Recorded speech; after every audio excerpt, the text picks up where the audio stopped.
morning, Carolyn. Thank you for the invitation to speak. I deliberately chose the title of this talk because I think as women, we stop ourselves. We're the ones to say, I can't do that. Oh no, don't know, I could know. And in fact, when I was getting my hair done this morning, I love that. They could come to my house every morning. But I was telling the lady who was doing my hair, I said, this is what I'm speaking on, and she said, well, that's what I did. She said, at 42, she said, I became a hairdresser. She said, through family choices that had happened, she said, I thought, it's time. She said, my father had said, she said, I wanted to do hair since I was 3. And she said, my dad always said, oh no, that's not a good job for a woman. She said, so at 42, I finally embraced that. And I thought, now's the time. And as Carolyn said, I was at UVic, I'd been there for 10 years, realizing that George Clooney was not leaving Lake Como for me. So sad. But I decided that it was time for me to start living my dream. And so last summer, I left, and filled with ideas, and I became a 21-year-old. I thought, I'm going to do this, and I'm going to do that, and it's going to be, I'm just going to set the world on fire. And about a month into my, oh my goodness, I'm going wild, I came down with this headache that turned into 3 months of neurologists and healers and naturopaths, and no one could diagnose it. It was these, and I never get headaches. So for me to have these debilitating headaches for 3 months, I was convinced I was dying.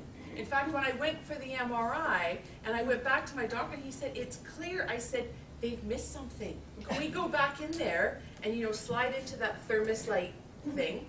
Because I was convinced I was dying. And I thought, all of my dreams, they're gone. They're gone. And so for 3 months, I cried every day because my life was over. And I thought, well, I guess I should look at it like a refrigerator. Like, I've had a good 10 years. Honestly, this is the end. There's not really any more. And I think the thing is that I came out of that experience broken, but not dead. I'm not finished yet. And I can say the same thing to everyone sitting here. This isn't the end of your story. You might think it is by circumstance or things that are happening. It's not over yet for you. The thing is, there is beauty in shortcomings, and there's beauty in our failures. And we tend to hide those things. We press them down. We don't want people to know. I don't want people to know that I could get a date when I was 16 and had to go with my girlfriend's, you know, brother who had been in hiding for 8 years and hadn't seen the light of day. It's not something I want to share. But the thing is, we set these standards. Well, I didn't win. Well, I didn't get the best husband. I didn't get the best car. We have these standards. If I'm not here, then I'm a failure. That's not true. It's just not true. I find I love talking to people who work with their hands, especially chefs or bakers, because you can see the burns and the marks. And when I look at my hands, I used to work in a kitchen cooking for 600, and I am like the klutz from anywhere. It's like I'd stick my hands in the oven. It's like, oh yeah, there was supposed to be mitts on my hand. So I mean, I can look at my hands and see all the burn marks, and they tell a story. And we hide those things. We hide our weaknesses. We hide our shortcomings.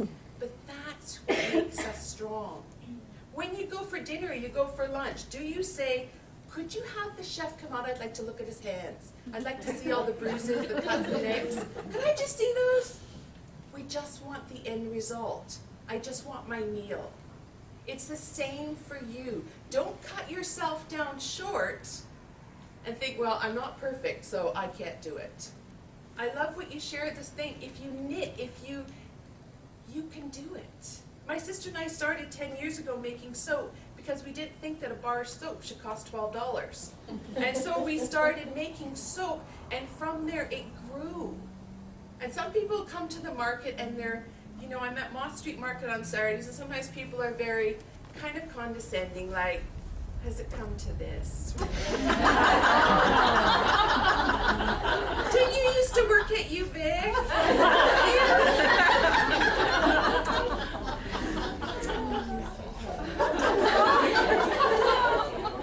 But the thing is, yeah, I'm making and I get to have 3-hour breakfasts in the morning.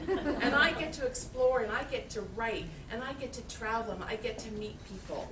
Because I was willing to step out and say, you know what?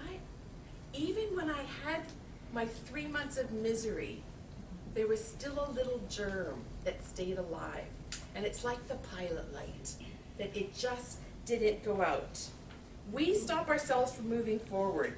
We tell ourselves, it's too late, I'm too old, I'm not from that family, I can't. We stop ourselves.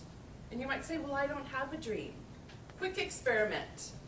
Imagine I came to you this morning and said, I actually have $12 million extra that I can't use. Do you think you could spend that $12 million in 12 hours? Would you have a problem with that? No. You've got a dream in there. It's still there. Don't let it go. A little thing I've started doing, because after 3 months and most of the numbness in my head and the headaches have gone, and there's just a small part that still remains numb. But I've started dreaming again. And these are 3 things I want to share with you that I've been doing. Go back in your mind to the place where you had the dream. Where were you when you thought, I would love to? Just go back. Where was it? Were you a child? Was it last week? Go back to that place. Get a book. Dollar stores are great. Get a little dollar store book and start writing that dream down. And in 3 to 5 points, just think, this is what I wanted to do. And then I want you to start acting on those and start telling people, you know, I've always had a dream.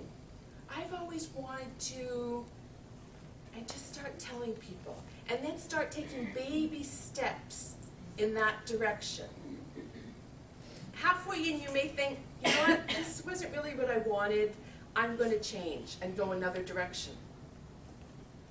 What I want to leave with you this morning, ladies, is that your shortcomings and your failures and what you didn't do right, that's your foundation. Build on that. Don't hide it, squash it down, it's not important, but start building on it. Yes, I made choices that weren't the best, but build on them. Because beauty comes from your ashes. Beauty comes from your short-givings, your failures, the fact that I can't make coffee. That's okay. You are enough. This is perfect. You unlimited. You are unlimited in your potential.